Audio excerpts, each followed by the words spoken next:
With the NFL and its players on rest until late July, the major question on 31 franchises is mine. Do they have what it takes to stop the Kansas City Chiefs three-peat? I'll tell you who might be able to do it and what the Chiefs' weaknesses are on this edition of Gridiron Gab Pro Style. The autumn winds move like the thunderous waves of Neptune's sacred palace. And here, amongst the blackened soil, lies the ragged hands, worn, torn, and callous. They await with cunning and vicious prowess, for the warriors have returned.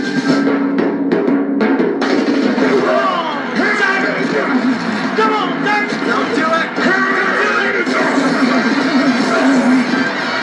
Woo! No way! Woo! 85!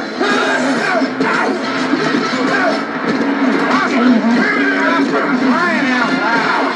You're making me driving me nuts! But behold, Welcome back, you guys. Thank you for sticking around to gab with us a little bit. I am Mr. CeeLo here. And just wanted to give you guys a rundown of where we're at right now. And that is, we are on the verge of starting a new season. We're only a couple of weeks away from starting training camp. And I know a lot of you guys are just as excited as I am to kick off 2024, 2025, and to see what we got. But put those pads on and hear those pads clacking. Well, the biggest thing is, who's going to knock off the Kansas City Chiefs? Who cares? That's the Bruh. question. That is the question.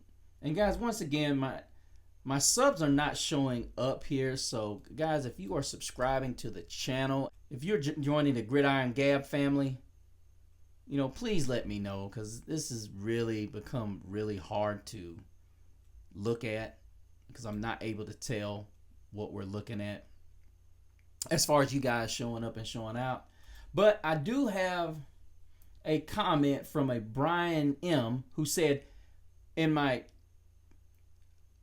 reasons why the Chiefs are going to go for a three-peat, he says because Mahomes is 15-3 in playoff games. Why don't you explain it to me? Well, I can't give it all to Mahomes, because as you guys watch the show, you'll see why I believe you can't give it all to Mahomes. Even though he does have magic in that arm of his, it's not all Mahomes. But thank you so much for the comment. Gab out to you. But the subject today is, guys, why the Kansas City Chiefs won't three-peat. You fucking idiot. Dumb shit! Dumb shit! I know. Well, we got to kind of look at a couple of issues that the Kansas City Chiefs are going to face. The first thing is that they don't have a running game. Now, I know a lot of people are going to say, oh, Isaiah Pacheco and this, that, and the other. And I listen, you would have me if I truly believed in Isaiah Pacheco. I don't care what anybody says. I'm not a believer in Isaiah Pacheco. And I mean, you're not going to put that on me. I'm just not he's a good kid. I'm just not sold on him as being that back. And I will say this, the Kansas City Chiefs running game has gotten a little bit more efficient.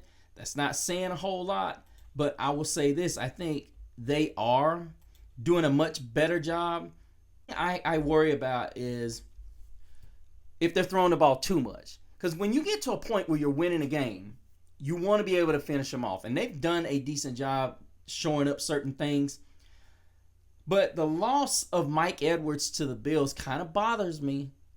Not so much Marquez Valdez-Scantling, but that is a large issue for me, and even Willie Gay, because you're now receding on the defensive side of the ball, which was something that you did a great job with, not to mention losing L'Jarius Sneed. Outside of that, you made some really good moves. Of course, Marquise Brown has been well documented. Of course, re-signing Drew Tranquill and Mecole Hardman, because really, this is the Miami Dolphins offense 2.0. But I do see some holes that could be on the defensive side.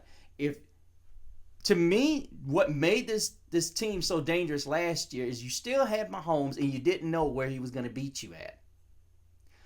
Now it's like, as I said in the other show, I believe as though that the Kansas City Chiefs have gone back. They have played chameleon. They have changing their colors every single year. And that's really what you have to do to be a championship contender in any sport, to continuously keep doing what you do. You can't just continuously put out the same type of defenses and offenses and nobody's going to figure you out. It's like a friend of mine on the show. We talk about this all the time. It's hard to go back to back to back because there are so many things that people try you at. They know what their tendencies. They know your tendencies. They know what you like to do. And the talk on Mahomes a couple of years ago was this guy was not willing to throw the ball short. He wanted to get chunk plays. And he not only learned to do that, but what was so great about the way the organization played it was they said, okay, this is what we're going to do. We're going to wait for the right opportunity, and we're going to build up our defense, and here we are. Here we are. And they've adjusted accordingly. And they went out and had the perfect storm with a gentleman by the name of Hollywood Marquise Brown. He's a free agent. But I didn't here to talk about why they're going to three-peat. I'm here to talk to you about why they're not going to three-peat. Because regardless of what happens is, you're an injury or two away from it being all over. Whether it's Mahomes, whether it's Hollywood Brown, or whether it's Xavier Worthy. One of these three guys gets hurt, it's a wrap for the Chiefs.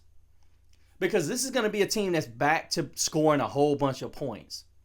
There's not going to be... This is the team this year that everybody's going to try and do what they did, like what they should have been doing last year, which is trying to slow the pace down and win the game running the football at them.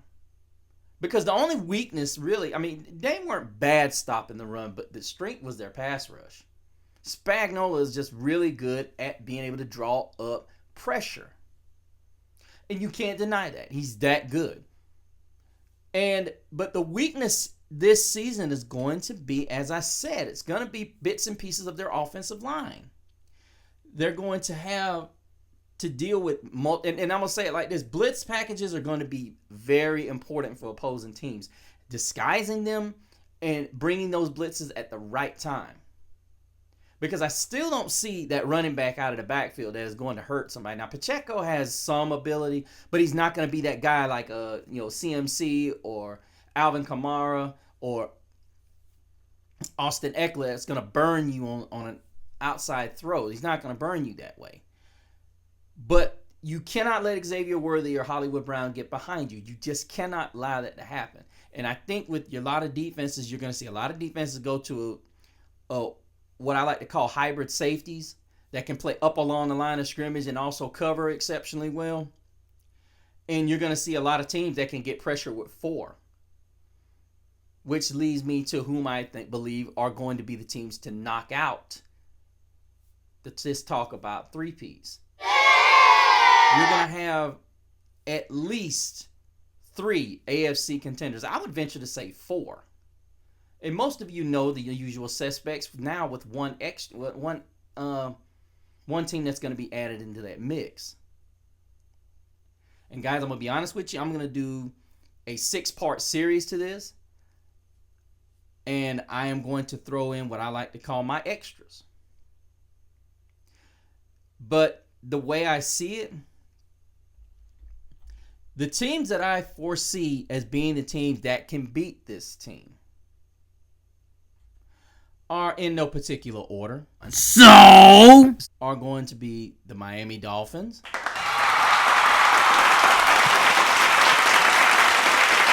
the Baltimore Ravens,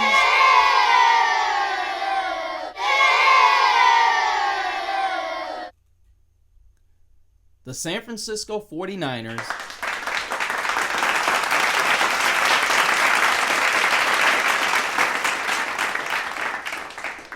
the Detroit Lions, and finally, the Houston Texans.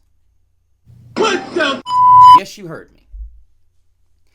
And guys, before we wrap up, I am going to do, as I said, a 6-part series, and there will be a 6th team. Just an extra added bonus. It's going to be a 6-part series. Outstanding. But guys, I want you to let me know what you think about the teams that I believe will be in this mix. And why and if you agree with me that the Kansas City Chiefs will not 3-peat. Let me know what you think about this and if my analysis of this is however correct or incorrect.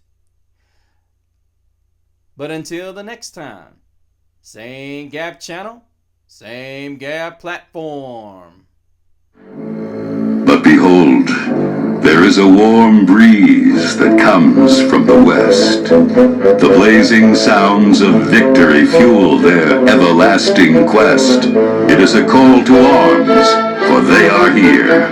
An army that has the will to challenge and the will to dare.